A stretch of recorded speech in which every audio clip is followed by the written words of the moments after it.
ونصلي على رسوله الكريم۔ قیامت کے دن کافروں پر جب فرد جرم عائد کی جائے گی اور انہیں کہا جائے گا کہ میرے ساتھ تم شرک کیوں کرتے تھے، اللہ تعالیٰ فرمائیں گے تو وہ شروع میں صاف انکار کریں گے کہ ہم تو شرک کرتے ہی نہیں تھے، یہ تو جھوٹ ہے کہ ہم آپ کے ساتھ شرک کرتے تھے۔ تو اللہ رب العزت فرمائیں گے کہ اگر تمہارے کفر اور شرک پر گواہیاں آ جائیں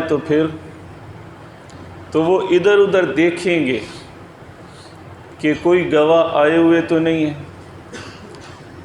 تو کہیں گے یا اللہ ایسی کوئی بات نہیں ہے، ہم نے کبھی شرک نہیں کیا تھا، کبھی کفر نہیں کیا تھا، یعنی وہاں بھی چالاکی کرنے کی کوشش کریں گے۔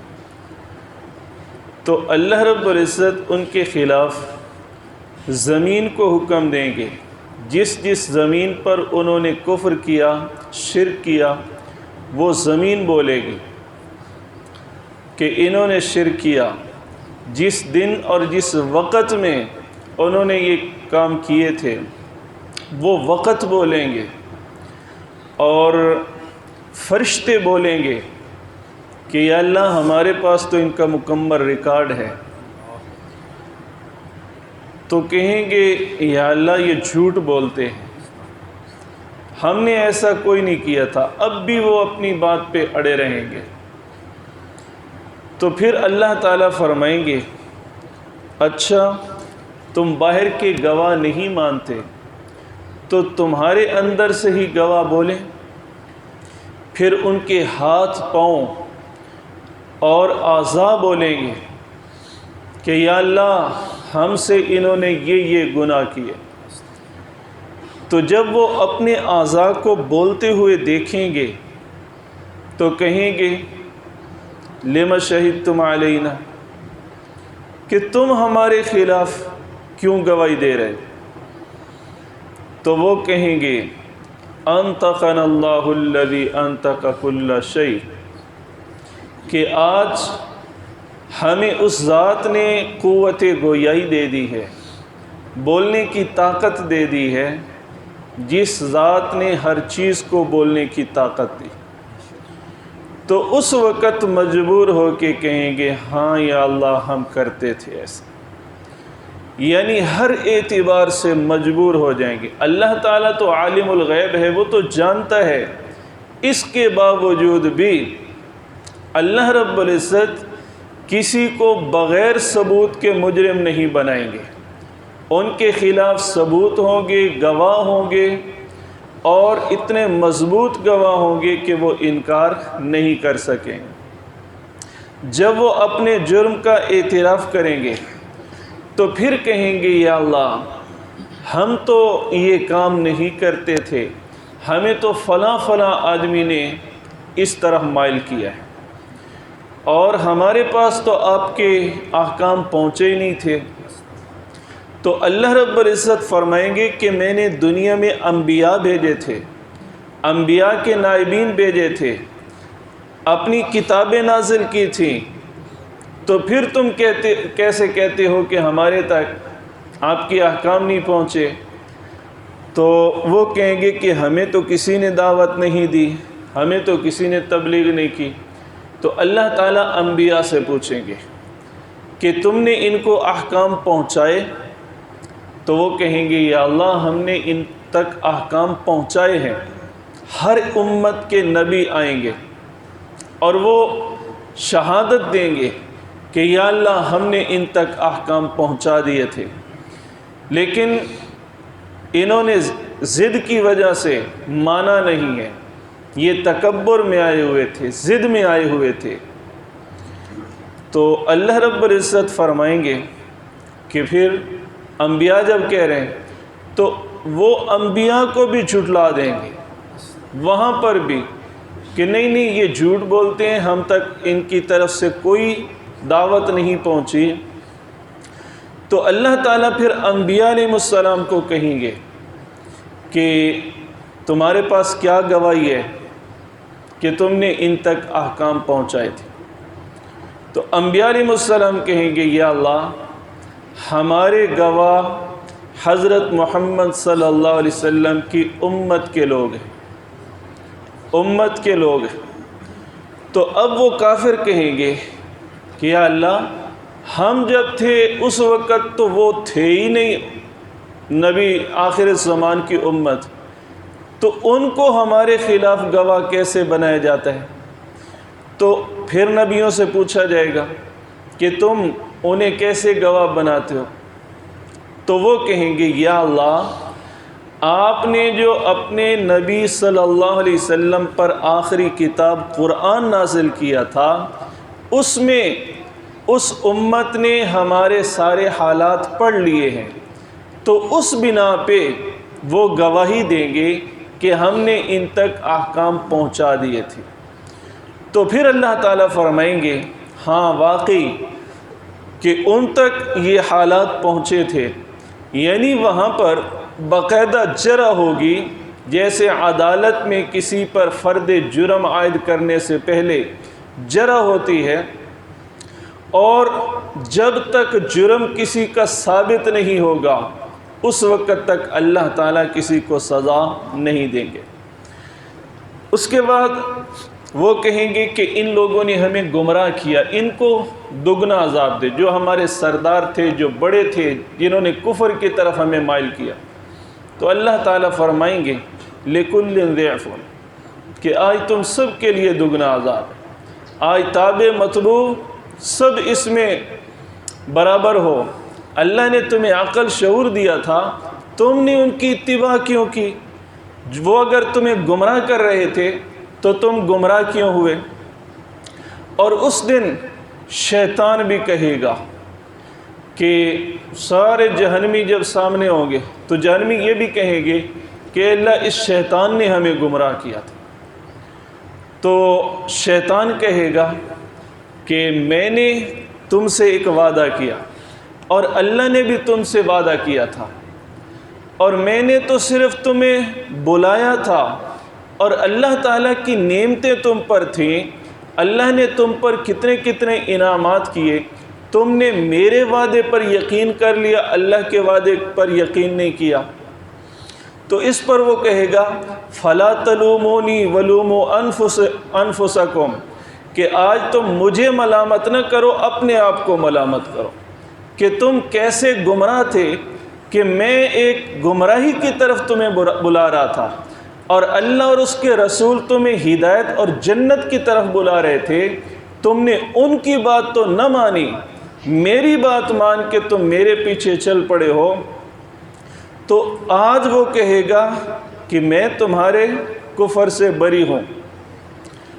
اس کے بعد اللہ رب العزت انہیں فرد جرم عائد ہونے کے بعد جہنم میں ڈال دیں گے، اور جہنم کے 7 دروازے ہیں، اور وہ ہر ایک دروازہ جہنم کی ویسے تو حالت یہ ہوگی کہ کئی 100 میلوں تک اس کی آواز اور اس کی چیخ اور چنگھاڑ وہ دور تک جائے گی، ایسی ہولناک آوازیں ہوں گی اس کے اندر سے کہ دل دہل جائیں گے، اور دور سے ہی ان کافروں کو گھسیٹ گھسیٹ کے فرشتے اس جہنم میں لا ڈالیں گے، اور اس کے اندر مختلف قسم کے ان کو عذاب دیے جائیں گے۔ ایک تو آگ کا عذاب ہوگا، وہاں پر ہر کافر جو جہنمی ہوگا اس کے جسم کو اتنا بڑا کر دیا جائے گا کہ صرف ایک آدمی کا جو دانت ہے وہ احد پہاڑ کے برابر ہوگا، اور جب وہ بیٹھ کے جگہ گھیرے گا تو 48 میل کی جگہ وہ گھیرے گا۔ اتنے بڑے جسم کر دیے جائیں گے تاکہ ان کو زیادہ سے زیادہ عذاب اس کے اندر محسوس ہو، اور جب ان کو آگ میں ڈالا جائے گا تو ان کا چمڑا گوشت سارا جل کے ختم ہو جائے گا، اور نیچے سے ہڈیاں نکل آئیں گی۔ پھر ان کی ہڈیوں پر دوبارہ گوشت اور چمڑے کو دوبارہ پہنایا جائے گا، پھر ان کو آگ میں ڈالا جائے گا۔ اسی طریقے سے ان کو عذاب ہوتا رہے گا۔ بعض ایسے ہوں گے کہ ان پر سانپ مسلط کیے جائیں گے، بچھو مسلط کیے جائیں گے، جو ان کو ڈنگ ماریں گے، جو ان کو ڈرائیں گے، اور اتنے لمبے لمبے سانپ ہوں گے کہ اونٹوں سے بھی بڑے ان کے منہ ہوں گے، اور وہ نگل جائیں گے، بعض دفعہ اچک کے جہنم میں پھینکے گے۔ اس طریقے سے ان کو عذاب ہوگا۔ جب ان کو وہاں بھوک لگے گی جہنمیوں کو، تو کہیں گے ہمیں کچھ کھانے کو دو، ہمیں کچھ کھانے کو دو۔ تو انہیں ایک کڑوا درخت زقوم کھانے کے لیے دیا جائے گا، جو کانٹے دار ہوگا۔ جب وہ کھائیں گے تو حلق میں پھنس جائے گا۔ اب وہ کہیں گے کہ دنیا میں اگر کھانے کی کوئی چیز حلق میں پھنس جاتی تھی تو اوپر سے پانی پیتے تھے۔ اب وہ پانی مانگیں گے تو فرشتے کھولتا ہوا گرم پانی انہیں دیں گے۔ ایسا زبردست کھولتا ہوا ہوگا، اتنا گرم ہوگا کہ وہ منہ کے قریب ہی لائیں گے تو اوپر کا ہونٹ جل کے اوپر کی طرف چلا جائے گا، نیچے کا ہونٹ سینے تک نیچے چلا جائے گا، اور ان کی زبانیں جل جائیں گی، گلے جل جائیں گے، اور وہ پانی جہاں سے گزرتا جائے گا، اندر کی انتڑیاں اور اندر کے جو اعضاء ہوں گے ان کو پگھلا کے پیشاب کے راستے سے نکال دے گا۔ اتنی سخت اذیت والی زندگی ہوگی جہنم کی کہ الامان والحفیظ، اس وقت وہ روئیں گے، چیخیں گے، چلائیں گے، کہیں گے یا اللہ ہم پہ رحم کر، یا اللہ ہم پہ رحم کر، یا اللہ ہم پہ رحم کر۔ لیکن اللہ رب العزت فرمائیں گے اخسؤ فیہا ولا تکلمون، کہ جس طرح اخسؤ جیسے کوئی جانور کتا ہوتا ہے نا تو اس کو ہم جھڑکتے ہیں، دفع ہو جا، دفع ہو جا، پیچھے ہٹ جا۔ تو اللہ نے ان جہنمیوں کے لیے جو الفاظ استعمال فرمائے، اخسؤ، دفع ہو جاؤ اور مجھ سے بات نہ کرو۔ اللہ رب العزت کو ان پہ اتنا غصہ ہوگا کہ یہ میرے بندے اور دنیا میں میری بغاوت کرتے رہے، میں نے سب کچھ ان کو دیا اور یہ میرے ہی باغی بن گئے۔ تو اللہ فرمائیں گے خبردار مجھ سے بات نہ کرو۔ فرشتوں سے کہیں گے، تو جب وہ چیخیں گے، چلائیں گے، فرشتے جو جہنم کا داروغہ ہوگا، مالک، اس سے کہیں گے یا مالک لیقضی علینا ربک، اے مالک رب سے کہہ دیں کہ ہمیں موت ہی دے دے، اس سے ہمارا مر جانا بہتر ہے، موت آئے گی تو جان چھوٹ جائے گی، یہ ذلت کا اور رسوائی کا عذاب ہم برداشت نہیں کر سکتے۔ اس قدر ذلیل اور اس قدر پریشان ہوں گے۔ اللہ تعالیٰ نے جہاں جہنم کا عذاب بتایا نا، عذاب علیم، دردناک عذاب، عذاب مہین، ذلت دینے والا عذاب، اس قدر وہ ذلت والا عذاب ہوگا کہ اس جیسا نہ اس سے پہلے کبھی انہوں نے دیکھا ہوگا، نہ کبھی خیال کیا ہوگا۔ اور جو جہنم کی آگ ہے وہ دنیا کی آگ سے 70 گنا تیز ہوگی۔